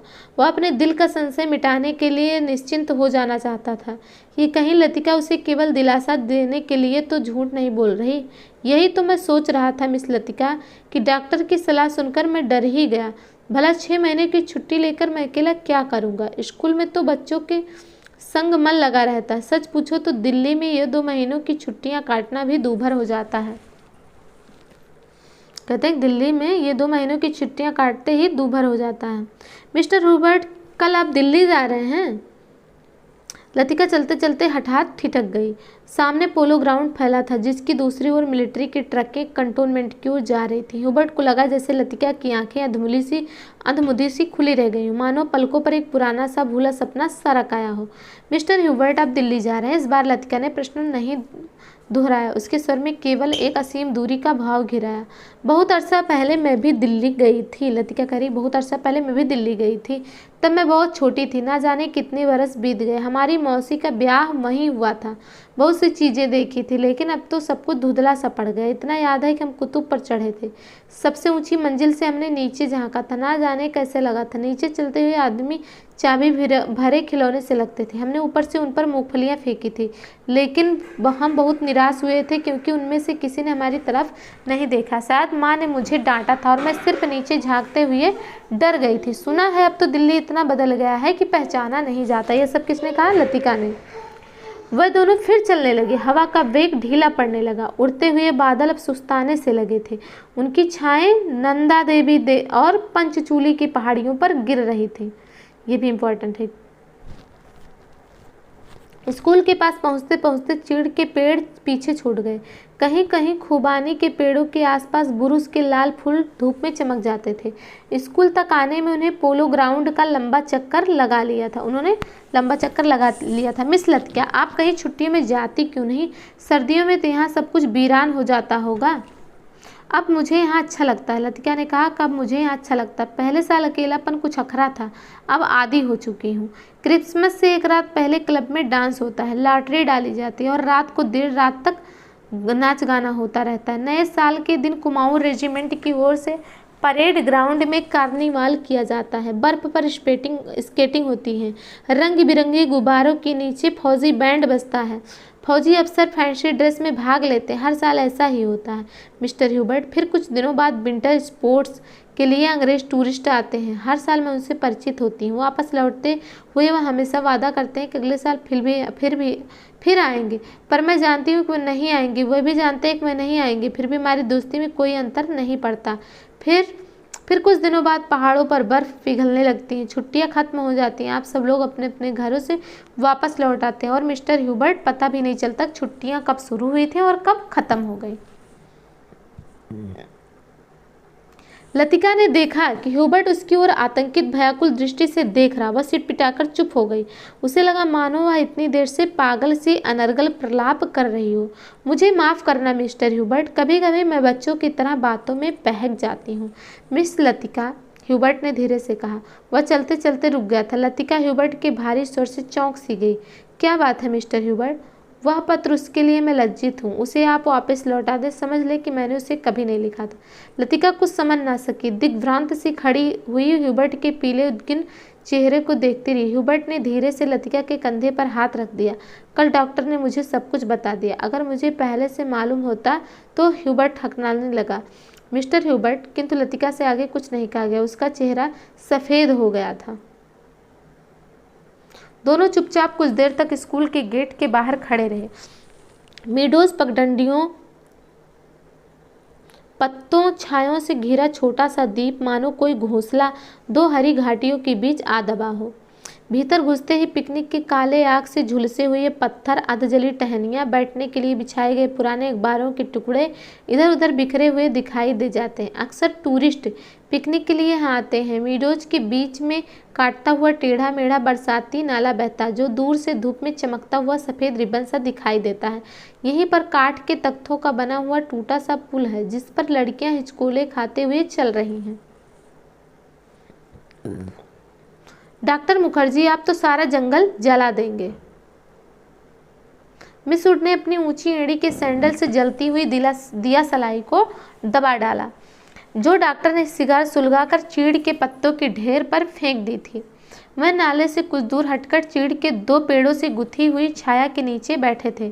उनके सामने एक छोटा सा रास्ता नीचे पहाड़ी गांव की ओर जाता था, जहां पहाड़ की गोद में शक्कर पारों के खेत एक दूसरे के नीचे बिछे थे। दोपहर के सन्नाटे में भेड़ बकरियों के गले में बंधी हुई घंटियों का स्वर हवा में बहता हुआ सुनाई दे जाता था। घास पर लेटे लेटे डॉक्टर सिगार पीते रहे। जंगल की आग कभी देखी है मिस वुड? एक अलमस्त नशे की तरह धीरे धीरे फैलती जाती है। देखिए डॉक्टर क्या कह रहे हैं कि एक अलमस्त नशे की तरह धीरे धीरे फैलती जाती है जंगल की आग। मिस वुड कहती है कि आपने कभी देखा है डॉक्टर? मुझे तो बड़ा डर लगता है। मिस वुड कहती है मुझे तो बड़ा डर लगता है।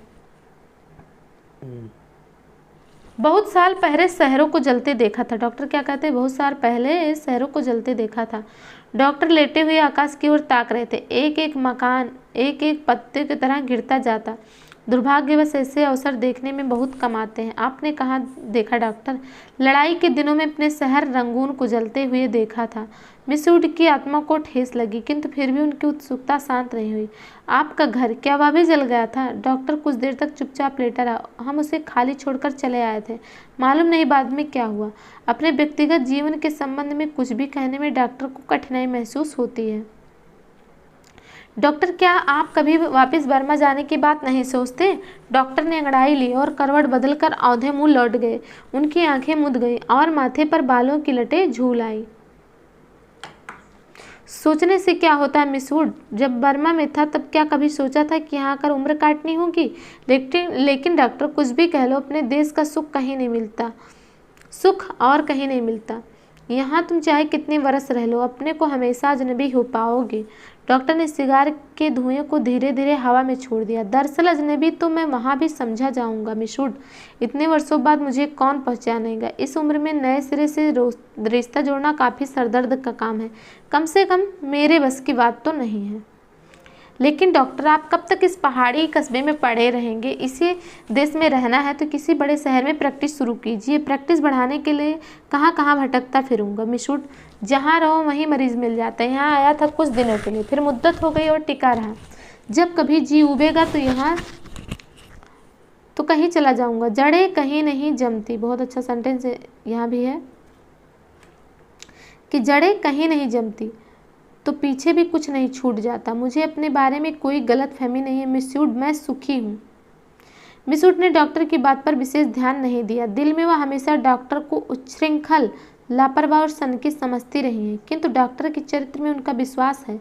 ना जाने क्यों, क्योंकि डॉक्टर ने अनजाने में उसका कोई प्रमाण दिया हो यह उन्हें याद नहीं पड़ता है। डॉक्टर को वो हमेशा उच्छृंखल और लापरवाह समझती हैं, पर डॉक्टर के चरित्र में उनका बहुत ज़्यादा विश्वास है। मिस वुड ने एक ठंडी सांस भरी। वह हमेशा यह सोचती थी कि यदि डॉक्टर इतना आलसी और लापरवाह ना होता तो अपनी योग्यता के बल पर काफ़ी चमक सकता था। इसलिए उन्हें डॉक्टर पर क्रोध भी आता था और दुख भी होता था। मिस वुड ने अपने बैग से ऊन का गोला और सलाइयाँ निकाली। फिर उसके नीचे से अखबार में लिपटा हुआ चौड़ा कॉफ़ी का डब्बा उठाया, जिसमें अंडों की सैंडविचें और हैम बर्गर दबे हुए थे। थर्मस से प्याली में काफ़ी उड़ेलते हुए मिस वुड ने कहा, डॉक्टर, काफ़ी ठंडी हो रही। डॉक्टर लेटे लेटे बुड़बड़ाया। मिस वुड ने नीचे झुककर देखा। वह कोने पर सिर टिकाए सो रहा था। ऊपर का होंठ जरा सा फैलकर मुड़ गया था, मानो किसी से मजाक करने से पहले मुस्कुरा रहा हो। उसकी उंगलियों में दबा हुआ सिगार नीचे झुका हुआ लटक रहा था। मेरी व्हाट डू यू वांट? दूसरे स्टैंडर्ड में पढ़ने वाली मेरी ने अपनी चंचल चपल आंखें ऊपर उठाई। लड़कियों का दायरा उसे घेरे हुए कभी पास आता था तो कभी दूर खींचता चला जाता था। I want blue. दोनों हाथों को हवा में घुमाते हुए मेरी चिल्लाई। दायरा पानी की तरह टूट गया। सब लड़कियां एक दूसरे पर गिरती पड़ती नीली वस्तु को छूने के लिए भाग दौड़ करने लगी। लंच समाप्त हो चुका था। लड़कियों के छोटे छोटे दल मीडोज में बिखर गए थे। ऊंची क्लास की कुछ लड़कियां चाय का पानी गर्म करने के लिए पेड़ों पर चढ़कर सूखी टहनियाँ तोड़ रही थीं। दोपहर की उस घड़ी में मीडोज अलसाया ऊँघता सा जान पड़ता था। हवा का कोई भूला भटका झोंका चीड़ के पत्ते खड़खड़ा उठते थे। कभी कोई पक्षी अपनी सुस्ती मिटाने झाड़ियों से उड़कर नाले के किनारे बैठ जाता था, पानी में सिर डुबोता था, फिर उबकर हवा में 2-4 निरुद्देश्य चक्कर काटकर दोबारा झाड़ियों में दुबक जाता था। किंतु जंगल की खामोशी शायद कभी चुप नहीं रहती। नींद में डूबी सपनों से कुछ आवाज़ें नीरवता के हल्के झीने पर्दों पर सलवटें बिछा जाती हैं, मूक लहरों सी हवा में तिड़ती हैं, मानो कोई दबे पांव झांक कर अदृश्य संकेत कर जाता है। देखो मैं यहाँ हूँ, लतिका ने जूली के बॉब हेयर को सहलाते हुए कहा। तुम्हें कल रात बुलाया था। बॉब हेयर किसका था? जूली का। मैडम मैं गई थी, आप अपने कमरे में नहीं थी। लतिका को याद आया कि रात वह डॉक्टर के कमरे के टेरेस पर देर तक बैठे रहे और मिस्टर ह्यूबर्ट पियानो पर सोपा का नॉकटर्न बजा रहा था। जूली तुमसे कुछ पूछना था। उसे लगा कि वह जूली की आंखों से अपने को बचा रही। जूली ने अपना चेहरा ऊपर उठाया, उसकी भूरी आंखों से कौतूहल झांक रहा था। तुम ऑफिसर मेस में किसी को जानती हो? जूली ने अनिश्चित भाव से सिर हिलाया कि नहीं। लतिका कुछ देर तक जूली को आप अलग घूरती रही। जूली मुझे विश्वास है कि तुम झूठ नहीं बोलोगी। कुछ क्षण पहले जूली की आंखों में जो कौतूहल था वह भय से परिणत होने लगा। लतिका ने अपनी जैकेट की जेब से एक नीला लिफाफा निकालकर जूली की गोद में फेंक दिया। यह किसकी चिट्ठी है? जूली ने लिफाफा उठाने के लिए हाथ बढ़ाया, किंतु फिर एक क्षण के लिए उसका हाथ कांपकर ठिठक गया। लिफाफे पर उसका नाम और हॉस्टल का पता लिखा हुआ था। थैंक यू मैडम, मेरे भाई का पत्र है, वह झांसी में रहते हैं। जूली ने घबराहट में लिफाफे को अपने स्कर्ट की तहों में छिपा लिया। जूली जरा मुझे लिफाफा दिखलाओ। लतिका का स्वर तीखा कर्कश सा हो आया। जूली ने अनमने भाव से लतिका को पत्र दे दिया। तुम्हारे भाई झांसी में रहते हैं? जूली इस बार कुछ नहीं बोली। उसकी उद्भ्रांत उखड़ी सी आंखें लतिका को देखती रही। यह क्या है? जूली का सफ़ेद चेहरा फक पड़ गया। लिफाफे पर कुमाऊं रेजिमेंट सेंटर की मुहर उसकी ओर घूम रही थी। कौन है यह? लतिका ने पूछा। उसने पहले भी हॉस्टल में उड़ती हुई अफवाहें सुनी थी कि जूली को क्लब में किसी मिलिट्री अफसर के संग देखा गया था, किंतु ऐसी अफवाहें अक्सर उड़ती रहती थी और उसने उन पर विश्वास नहीं किया था। जूली तुम अभी बहुत छोटी हो। जूली के होठ कांपे, उसकी आंखों में निरीह याचना का भाव गिराया। अच्छा भी जाओ, तुमसे छुट्टियों के बाद बातें करूंगी। जूली ने ललचाई दृष्टि से लिफाफे को देखा, कुछ बोलने की उद्यत हुई, फिर बिना कुछ कहे चुपचाप वापस लौट आई। लतिका देर तक जूली को देखती रही, जब तक वह आंखों से ओझल नहीं हो गई। क्या मैं किसी खूसट बुढ़िया से कम हूँ? अपने अभाव का बदला क्या मैं दूसरों से ले रही हूँ? शायद, कौन जाने, शायद जूली का यह प्रथम परिचय हो उस अनुभूति से जिसे कोई भी लड़की बड़े चाव से सजो कर संभाल कर अपने में छिपाए रखती है। एक अनिर्वचनीय सुख जो पीड़ा लिए है, पीड़ा और सुख को डुबोती हुई उमड़ते ज्वार की खुमारी जो दोनों को अपने में समो लेती है। एक दर्द जो आनंद से उपजा है और पीड़ा देता है। यही इसी देवदार के नीचे उसे भी यही लगा था। जब गिरीश ने पूछा था तुम चुप क्यों हो, वह आंखें मूंदे सोच रही थी। सोच कहाँ रही थी? जी रही थी उस क्षण को जो भय और विस्मय के बीच भिजा था। बहका सा पागल क्षण। वह अभी पीछे मुड़ेगी तो गिरीश की नर्वस मुस्कुराहट दिखाई दे जाएगी। उस दिन से आज तक दोपहर तक का एक अतीत एक दुख स्वप्न की मानिंद टूट जाएगा। वही देवदार है जिस पर उसने अपने बालों की क्लिप से गिरीश का नाम लिखा था। पेड़ की छाल उतरती नहीं थी, क्लिप टूट जाता था, तब गिरीश ने अपने नाम के नीचे उसका नाम लिखा था। जब कभी कोई अक्षर बिगड़कर टेढ़ा मेढ़ा हो जाता था तब वह हंसती थी और गिरीश का कांपता हाथ और भी कांप जाता था। लतिका को लगा कि जो वह याद करती है वही वह भूलना भी चाहती, लेकिन जब सचमुच भूलने लगती है तब उसे भय लगता है कि जैसे कोई उसकी किसी चीज़ को उसके हाथों से छीन लिए जा रहा हो, ऐसा कुछ जो सदा के लिए खो जाएगा। बचपन में जब कभी वह अपने किसी खिलौने को खो देती थी तो वह गुमसुम सी होकर सोचा करती थी, कहाँ रख दिया मैंने। जब बहुत दौड़ धूप करने पर खिलौना मिल जाता तो वह बहाना करती कि अभी उसे खोज ही रही है, कि वह अभी मिला नहीं है। जिस स्थान पर खिलौना रखा होता जानबूझकर उसे छोड़कर घर के दूसरे कोने में खोजने का उपक्रम करती, तब खोई हुई चीज़ याद रहती, इसीलिए भूलने का भय नहीं रहता। आज वह उससे बचपन के खेल का बहाना क्यों नहीं कर पाती? शायद करती है, उसे याद करने का बहाना जो भूलता जा रहा है। दिन महीने बीतते जा रहे हैं और वह उलझी रहती है। अनजाने में गिरीश का चेहरा धुंधला पड़ता जाता है। याद वह करती है, किंतु जैसे किसी पुरानी तस्वीर के धूल भरे शीशे को साफ कर रही हो। अब वैसा दर्द नहीं होता, सिर्फ उसको याद करती है जो पहले कभी होता था। जब नया नया गिरीश नेगी शहीद हुआ था तब उसे ऐसे ही दर्द होता था जब उसे याद करती थी, पर अब ऐसा दर्द नहीं होता। उसे अपने पर ग्लानि होती है। वह फिर जानबूझकर उस घाव को कुरेदती है जो बढ़ता जा रहा, खुद ब खुद उसकी कोशिशों के बावजूद बढ़ता जा रहा। देवदार पर खुदे हुए अधमिटे नाम लतिका की ओर निस्तब्ध निरीह भाव से निहार रहे थे। मीडोज के घने सन्नाटे में नाले पार से खेलती हुई लड़कियों की आवाज़ें गूंज जाती थी। What do you want, what do you want. तितलियां झूमर जुगनू मीडोज पर उतरती हुई सांझ की छायाओं में पता नहीं चलता कौन किसकी आवाज़ है। दोपहर के समय जिन आवाज़ों को अलग अलग पहचाना जा सकता था वे अब एक रास्ता की बिरल धारा में घुल गई थी। घास से अपने पैरों को पोंछता हुआ कोई रेंग रहा है, झाड़ियों कोई झुरमुट से पैरों को फड़फड़ाता हुआ झपट कर कोई ऊपर से उड़ जाता है, किंतु ऊपर देखो तो कहीं कुछ भी नहीं है। मीडोज के झरने का गड़गड़ाता सुर जैसे अंधेरी सुरंग में झपाटे से ट्रेन गुजर गई हो और देर तक उसमें सीटियों और पहियों की चित्कार गूंजती रही हो। पिकनिक कुछ देर और चलती, किंतु बादलों की तहें एक दूसरे पर चढ़ती जा रही थी। पिकनिक का सामान बटोरा जाने लगा। मीडोज के चारों ओर बिखरी हुई लड़कियां मिसूट के इर्द गिर्द जमा होने लगी। अपने संग वे अजीबोगरीब चीजें बटोर लाई थी। कोई किसी पक्षी के टूटे पंख को बालों में लगाए हुए थे, किसी ने पेड़ की टहनी को चाकू से छीलकर छोटी सी बेंत बना ली थी। ऊंची क्लास की कुछ लड़कियों ने अपने अपने रुमालों में नाले से पकड़ी हुई छोटी छोटी बालिश्त भर की मछलियों को दबा रखा था, जिन्हें मुस्कुट से छिपकर वे एक दूसरे को दिखा रहे थे। मिसूड लड़कियों की टोली के संग आके निकल गई। मीडोज से पक्की सड़क पर 3-4 फरलांग की चढ़ाई होती थी।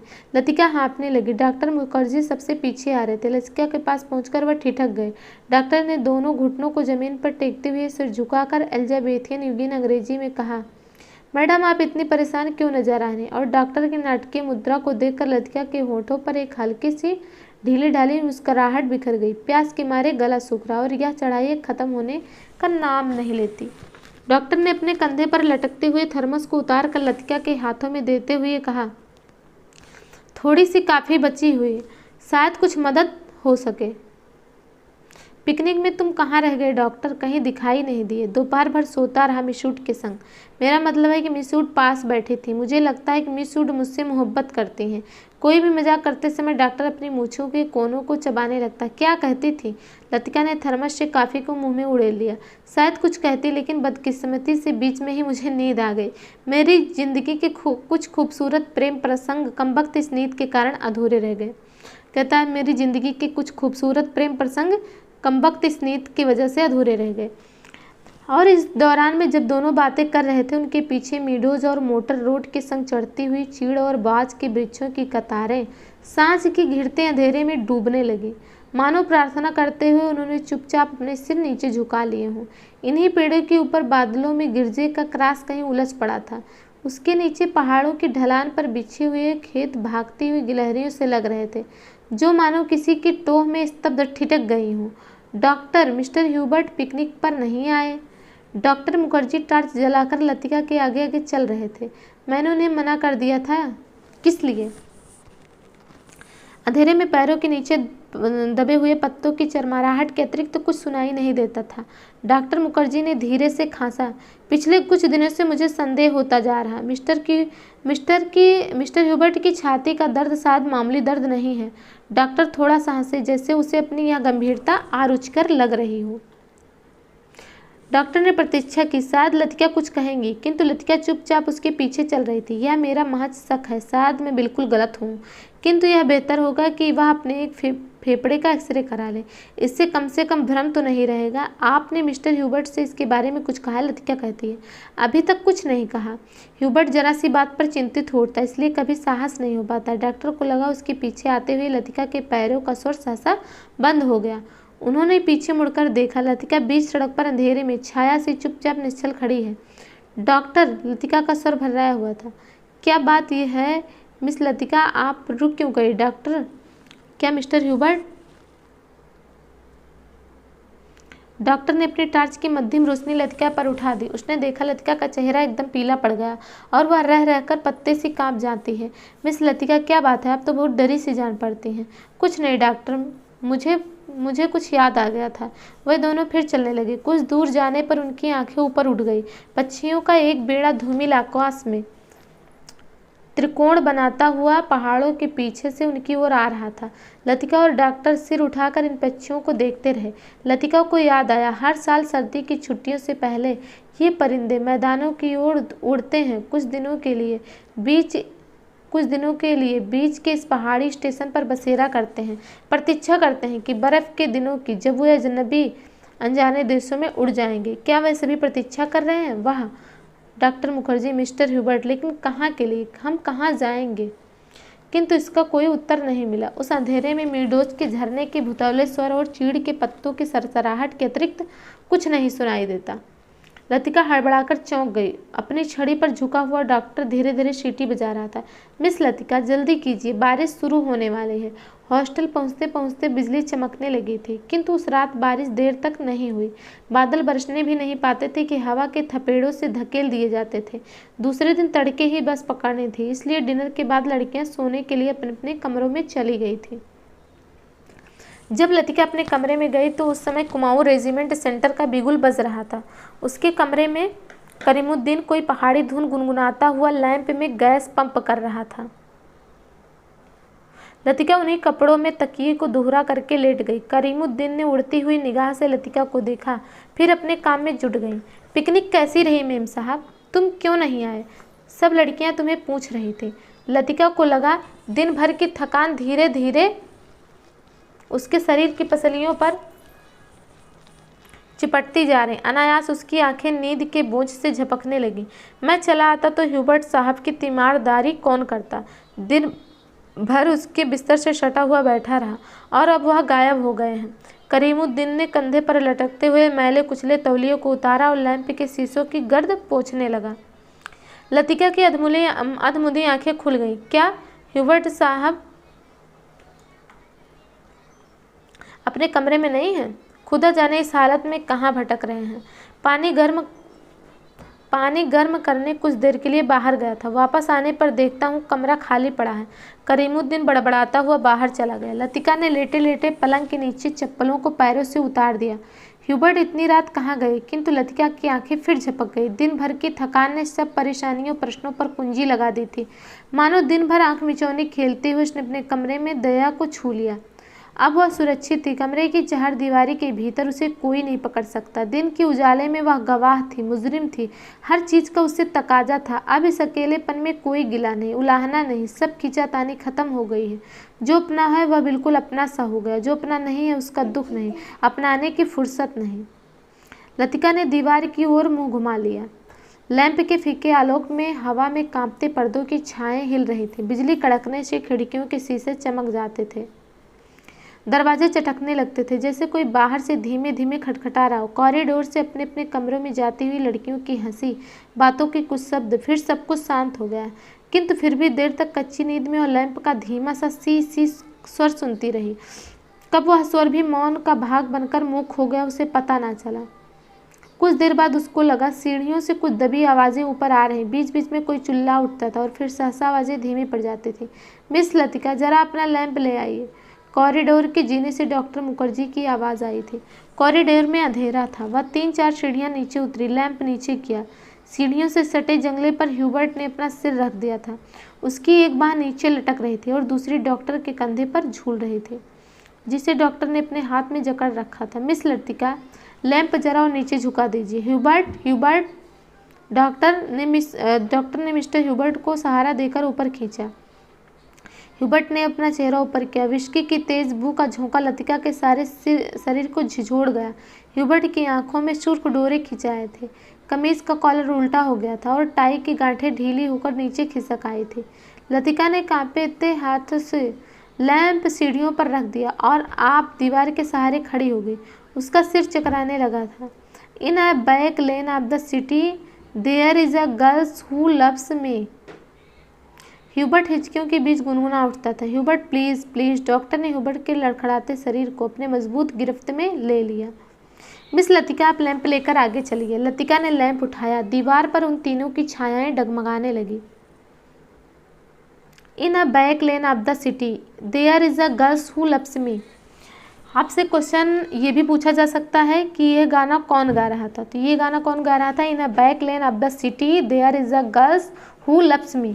ये कौन गा रहा था? Mister Hubert. Mister Hubert Mukherjee के कंधे पर सिर टिकाया अंधेरी सीढ़ियों पर उल्टे सीधे पैर रखता चढ़ रहा था। डॉक्टर, हम कहाँ हैं?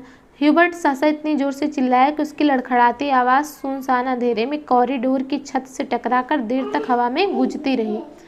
ह्यूबर्ट, डॉक्टर को एकदम ह्यूबर्ट पर गुस्सा आ गया। फिर अपने गुस्से पर ही उसे खींच सी हो आई और ह्यूबर्ट का पेट थपथपाने लगा। कुछ बात नहीं ह्यूबर्ट डियर, तुम सिर्फ थक गए हो।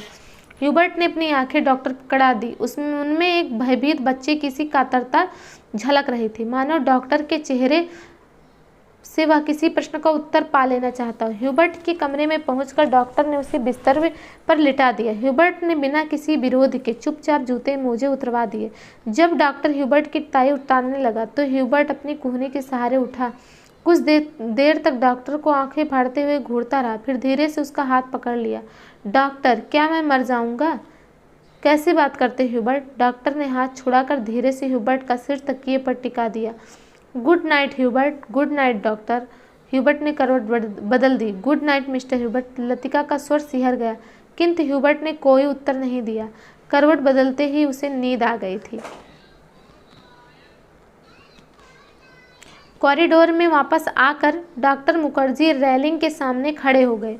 हवा के तेज झोंकों से आकाश में फैले बादलों की परतें जब कभी गहरी हो जाती तब उनके पीछे से चांदनी बुझती हुई आग के धुएं सी आसपास की पहाड़ियों पर फैल जाती थी।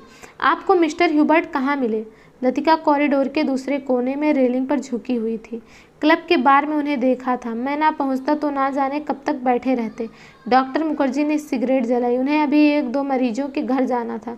कुछ देर तक उन्हें टाल देने के इरादे से वह कॉरिडोर में खड़े रहे। नीचे अपने क्वार्टर में बैठा हुआ करीमुद्दीन माउथ ऑर्गन पर कोई पुरानी फिल्मी धुन बजा रहा था। माउथ ऑर्गन कौन बजाता था? करीमुद्दीन। ये भी प्रश्न अपने से पूछा जा सकता है कि परिंदे कहानी में माउथ ऑर्गन कौन बजाता था, या माउथ ऑर्गन पर फिल्मी गाने की धुन कौन बजाता था? तो कौन? करीमुद्दीन। आज दिन भर बादल छाए रहे लेकिन खुलकर बारिश नहीं हुई। क्रिसमस तक शायद मौसम ऐसा ही रहेगा। कुछ देर दोनों चुपचाप खड़े रहे। कॉन्वेंट स्कूल के बाहर फैले लॉन से झींगुरों का अनवरत स्वर चारों ओर फैली निस्तब्धता को और भी अधिक घना बना रहा था। कभी कभी ऊपर मोटर रोड पर किसी कुत्ते की रिरियाहट सुनाई पड़ जाती थी। डॉक्टर, कल रात आपने मिस्टर ह्यूबर्ट से कुछ कहा था मेरे बारे में? वही जो सब लोग जानते हैं और ह्यूबर्ट जिसे जानना चाहिए था नहीं जानता था। डॉक्टर ने लतिका की ओर देखा। वह जड़वत विचलित रेलिंग पर झुकी हुई थी। वैसे ही सबकी अपनी अपनी जिद होती है, कोई छोड़ देता है, कोई आखिर तक उससे चिपका रहता है। डॉक्टर मुखर्जी अंधेरे में मुस्कुराए। उनकी मुस्कुराहट में सूखा सा विरक्ति का भाव भरा था।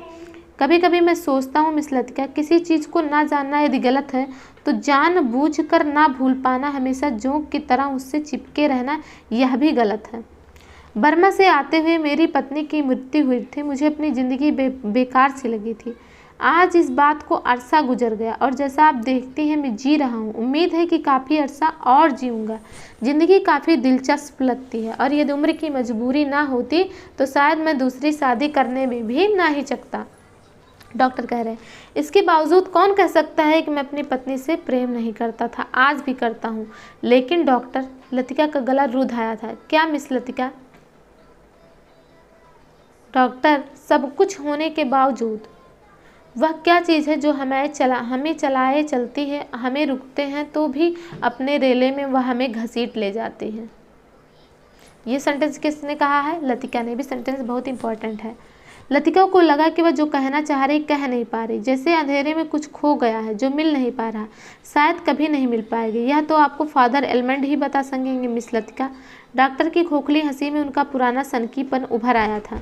अच्छा, चलता हूँ मिस लतिका, मुझे काफ़ी देर हो गई है। डॉक्टर ने दिया सलाई जलाकर घड़ी को देखा। Good night miss Latika. Good night doctor. Doctor के जाने पर लतिका कुछ देर तक अंधेरे में रेलिंग से सटी खड़ी रही। हवा चलने से कॉरिडोर में जमा हुआ कोहरा सिहर उठता था। शाम को सामान बांधते हुए लड़कियों ने अपने अपने कमरे के सामने जो पुराने कापियाँ, अखबारों और रद्दी के ढेर लगा दिए थे, वे सब अब अंधेरे कॉरिडोर में हवा के झोंकों से इधर उधर बिखरने लगे थे। लतिका ने लैंप उठाया और अपने कमरे की ओर जाने लगी। कॉरिडोर में चलते उसने देखा जूली के कमरे में प्रकाश की एक पतली रेखा दरवाजे के बाहर खिंच आई है। लतिका को कुछ याद आया। वह कुछ क्षणों तक सांस रोके जूली के कमरे के बाहर खड़ी रही। कुछ देर बाद उसने दरवाज़ा खटखटाया। भीतर से कोई आवाज़ नहीं आई। लतिका ने दबे हाथों से हल्का सा धक्का दिया। दरवाज़ा खुल गया। जूली लैंप बुझाना भूल गई थी। लतिका धीरे धीरे दबे पांव जूली के पलंग के पास चली आई। जूली का सोता हुआ चेहरा लैंप के आलोक में पीला सा दिख रहा था। लतिका ने अपनी जेब से वही नीला लिफाफा निकाला और धीरे से उसे जूली के तकिए के नीचे दबाकर रख दिया। इस प्रकार हमारी कहानी यहीं पर समाप्त होती है और जो भी इम्पोर्टेंट तथ्य थे उसे हमने इम्पोर्टेंट आपको बता दिया है। अब हम आपको मिलेंगे आगे नेक्स्ट वीडियो में। अगर ये वीडियो आपको अच्छा लगा हो, इम्पोर्टेंट लगा हो, तो आप कमेंट के जरिए हमें बताएं और आगे हम आपको नेक्स्ट वीडियो में मिलेंगे। तब तक के लिए बाय बाय।